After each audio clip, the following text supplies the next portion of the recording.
Hello all, and welcome to the channel, Saved in the Final Days. My name is Tom. In this video, we're going to walk through scripture in the King James Version of the Bible, and we're just going to read Ephesians 3. Hope you're having a great week, and as with all my videos, at the end of this, you will have the gospel presentation. We're always looking for our relationship to grow in Christ on this channel, and we would like maybe people that are investigating Jesus, they don't know him as their personal savior, that they would come to do so. He is the only way, the only truth, and the only life. And if you are curious about heaven and how to get there, he is the only way. And if you stick around till the end of this video, you will see how you can accept Jesus as your personal savior. Let's get into this.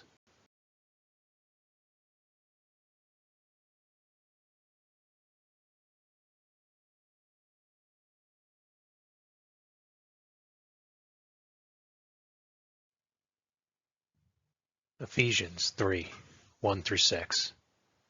For this cause I, Paul, the prisoner of Jesus Christ for you Gentiles, if ye have heard of the dispensation of the grace of God, which is given me to youward, how that by revelation he made known unto me the mystery, as I wrote afore in a few words, whereby, when ye read, ye may understand my knowledge in the mystery of Christ, which in other ages was not made known unto the sons of men, as it is now revealed unto his holy apostles and prophets by the Spirit, that the Gentiles should be fellow heirs, and of the same body, and partakers of his promise in Christ by the gospel.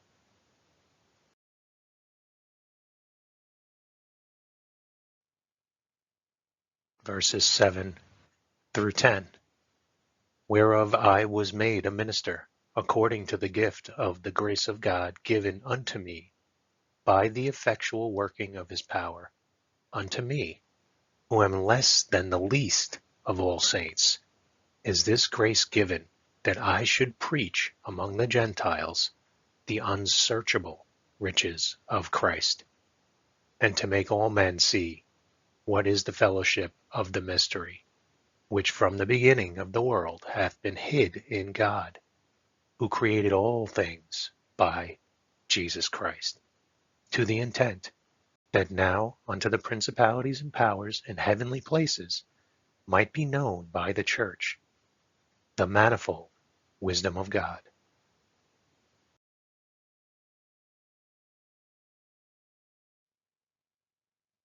Verses 11 through 15. According to the eternal purpose which he purposed in Christ Jesus our Lord, in whom we have boldness and access with confidence by the faith of him. Wherefore I desire that ye faint not at my tribulations for you, which is your glory. For this cause I bow my knees unto the Father of our Lord Jesus Christ, of whom the whole family in heaven and earth is named.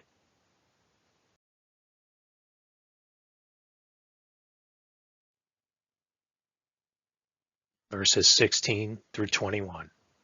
That he would grant you, according to the riches of his glory, to be strengthened with might by his Spirit in the inner man, that Christ may dwell in your hearts by faith, that ye, being rooted and grounded in love, may be able to comprehend with all saints what is the breadth and length and depth and height, and to know the love of Christ, which passeth knowledge, that ye might be filled with all the fullness of God. Now unto him that is able to do exceeding abundantly above all that we ask or think, according to the power that worketh in us. Unto him be glory in the church by Christ Jesus throughout all ages, world without end. Amen.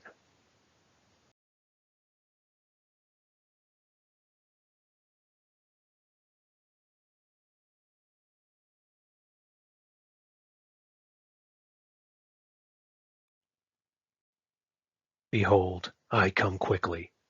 Hold that fast which thou hast, that no man take thy crown.